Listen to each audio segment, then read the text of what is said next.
When using APECS Pro, you have the ability to automatically detect markers on the body.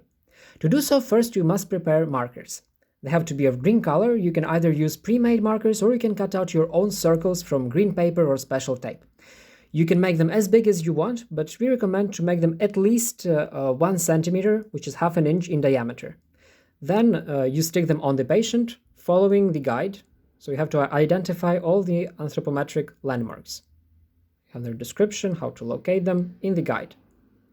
Now, once you've positioned all the markers, you take the photo, you upload it in the APECS app, and you click on the automatic detection button here. APECS then will recognize these markers and position them automatically on the photo. Now, because of bad lighting or poor placement, the app may sometimes not detect the marker or may place it incorrectly. In this case, you have to position the marker or you have to readjust it. To do so, just click on the location, select here, and readjust the location on the marker. You can manually readjust and position the marker on any place for all the markers here.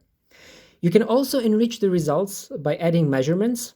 So for instance, if you want to have the measured distances, just make one of the measurements from the photo. Let's say this man is 1.82 meters in height. So I'll put it 1.82 meters in height. I confirm. And the app will automatically add all the measurements to it. Now, once you're done with it, once you positioned everything, you verified the markers, you can always put the mask, you can put the photo in black and white for more contrast. Finally, once you've finished doing everything, click on the green check button at the end. The app will then analyze the photo, collect the results, and transform it, get ready for a final PDF report form. So you will have the results presented with all the measurements and all the values taken. And you can continue for all sides until you reach the final PDF report.